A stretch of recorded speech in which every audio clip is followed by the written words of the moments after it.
Salom, mani ismim Oysha, yoshim 28 da.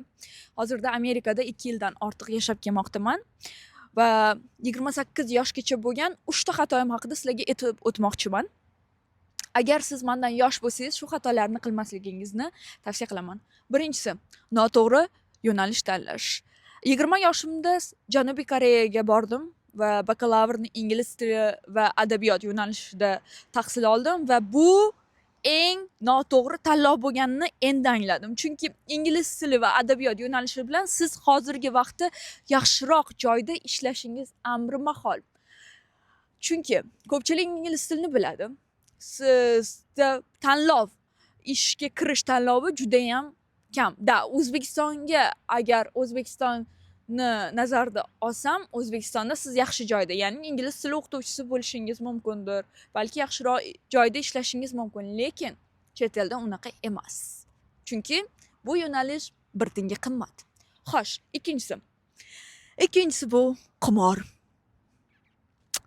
Bilaman, bu juda ham og'ir menga aytish, lekin sizlarga aytaman, 3 oy talabalik paytimda 3 oy onlayn qimor o'ynadim. Ya'ni Adin Expertda hammamiz bilamiz, O'zbekistonda juda mashhur bo'lib ketdi o'z vaqtida. Ko'pchilik o'zini o'ldirdi, shundan bilaman.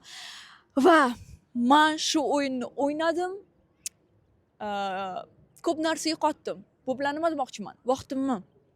Ya'ni men o'yladim 1 yilimni yo'qotdim deb o'ylaganman o'sha paytda. Va даже O'zbekistondagi mashinamni ham sotishimga to'g'ri kelgan, to'g'risi. Xullas, jinnim bo'lgan ekan men hozir o'ylasam. Xo'p, uchinchisi bu rostdan ham ko'p pul topdim hozirgacha.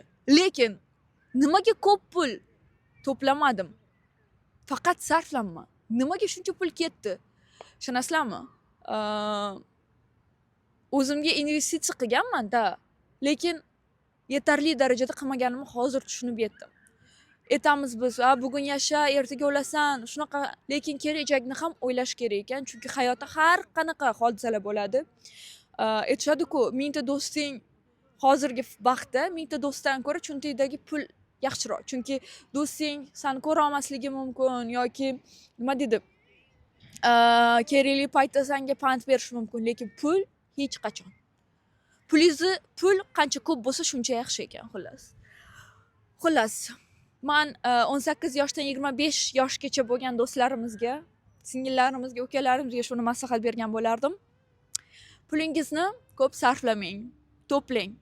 Chunki pul eng kerakli narsa hozirgi vaqtda. Va o'zingizga investitsiya qiling. O'qing. Faqat kerakli sohalarda o'qing. Va vaqtingizni qadriga yeting. Agar siz shunday xatolarni qilgan bo'lsangiz yoki shunga o'xshash xatolarni qilgan bo'lsangiz, kommentariyada yozib qoldiring.